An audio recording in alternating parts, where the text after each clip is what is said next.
Seja bem-vindo ao podcast MG Familiar. Um podcast sobre temas pertinentes que nos fazem refletir e frequentemente com implicações para a prática clínica. E damos as boas-vindas ao nosso anfitrião, professor Carlos Martins.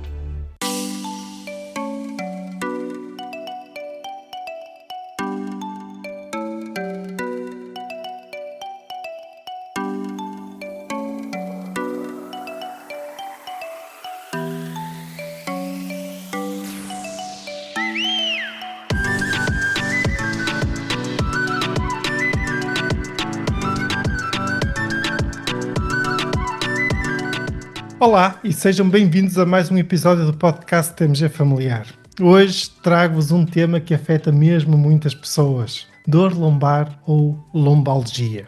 E a pergunta de partida é simples, mas importante. Será que a duração e a intensidade da caminhada diária se associam ao risco de dor lombar crónica? E será uma associação positiva ou negativa? Ou seja, será que até pode prevenir a dor lombar ou será que agrava a dor lombar? Eu acho que todos concordamos e desejamos até que o ideal era prevenir, não era? Pois, será que uma coisa tão acessível como caminhar pode ajudar a prevenir a dor lombar crónica? Sabemos que esta condição é uma das principais causas de incapacidade no mundo e encontrar soluções simples e viáveis que qualquer pessoa pode aplicar no dia-a-dia será, sem dúvida, importante. Pois bem, hoje vamos falar de um estudo recente, publicado no JAMA Network Open, que vem precisamente tentar responder à nossa pergunta. É um estudo coorte de base populacional de grande dimensão, realizado na Noruega com mais de 11 mil adultos. Os participantes foram seguidos durante cerca de 4 anos. E aqui entra um aspecto muito interessante. Os investigadores usaram acelerómetros para medir objetivamente quanto tempo cada pessoa caminhava por dia e com que intensidade. A duração da caminhada foi então quantificada em minutos por dia e a intensidade em METs por minutos. MET corresponde a Metabolic Equivalent of Task. O objetivo era perceber se havia ligação entre esses dados e o risco de desenvolver dor lombar crónica, definida neste caso como dor na zona lombar que durasse pelo menos 3 meses no último ano. Outro aspecto importante, nenhum dos participantes tinha a condição, tinha dor lombar crónica no início do estudo. E quero sublinhar, o uso aqui dos acelerómetros é mesmo um ponto forte deste estudo, pois evita o viés de memória. No fundo, aquele clássico, se a pessoa duvida se andou muito, se andou pouco, já não se recorda bem. Hoje em dia, com estas tecnologias, fica mais fácil medir. E também fica mais fácil de medir a intensidade da caminhada, se fez uma caminhada rápida, se fez uma caminhada lenta. E aqui, neste estudo, os dados são objetivos. E esse é um ponto forte deste estudo. E então, o que é que os dados mostraram? Os resultados foram bastante claros. Verificou-se uma associação entre mais minutos de caminhada por dia e menor risco de dor lombar crónica. Portanto, temos notícias positivas. Mas atenção, não é uma relação linear, ou seja, não é quanto mais caminhar, melhor, sem fim. O benefício aumenta até certo ponto, mas depois estabiliza. E qual é esse ponto? Eu diria aí entre os 100 e os 120 minutos de caminhada por dia. Na verdade, de acordo com os resultados do estudo, caminhar mais de 100 minutos por dia associou-se a uma redução de risco de dor lombar de cerca de 23%, em comparação com as pessoas que caminharam menos de 78 minutos por dia. Para quem caminhou entre 78 e 100 minutos, a redução foi de 13%. Entre 101 e 124 minutos, a redução foi de 23%, a tal que já referimos, e acima de 125 minutos por dia, a redução foi de 24%, apenas um incremento de 1%. Ou seja, para além dos 100 a 120 minutos por dia, o ganho incremental de proteção é muito pequeno. O grande salto no benefício parece mesmo acontecer até essa marca. Então, em jeito de conclusão, o acumular de minutos ao longo do dia parece ser um fator muito importante. Mas então, e a intensidade da caminhada?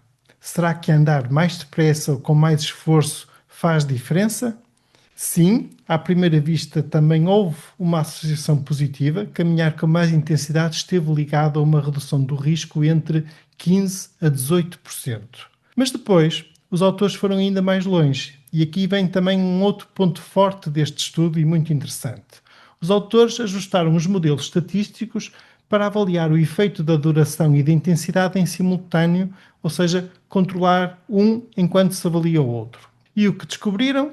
A associação com a duração da caminhada manteve-se forte, mas a associação com a intensidade enfraqueceu bastante, quase desapareceu do ponto de vista estatístico. E isto é uma descoberta importante. No fundo, sugere que, para prevenir a dor lombar crónica, o mais relevante é caminhar durante mais tempo ao longo do dia, acumular minutos, e talvez não seja assim tão importante andar muito depressa ou fazer muito esforço. Em resumo, a duração acumulada da caminhada parece ser o fator dominante para prevenir a dor lombar crónica.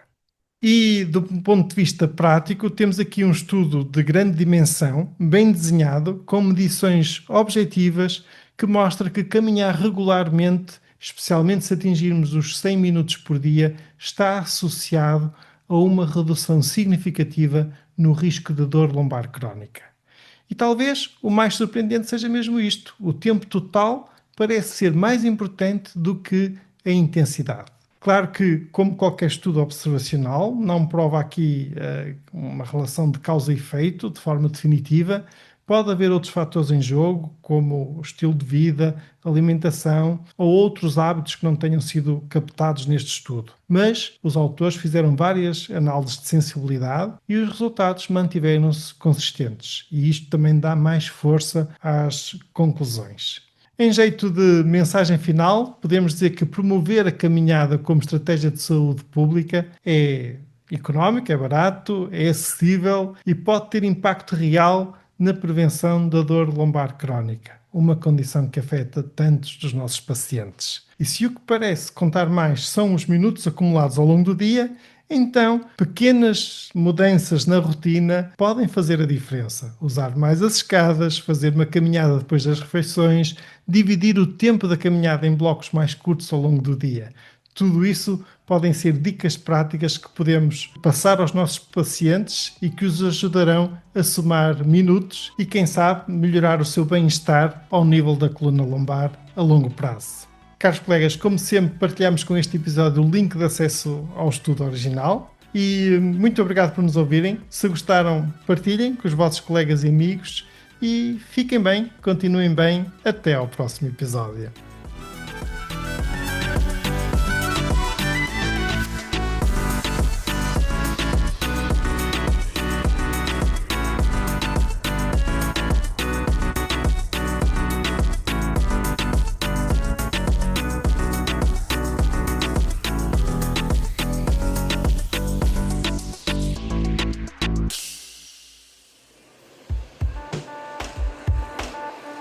E terminamos assim esta edição do podcast MG Familiar. Muito obrigada por nos ouvir. Se desejar completar a sua leitura, muitos dos conteúdos abordados neste podcast estão disponíveis em www.mgfamiliar.net. Até ao próximo episódio.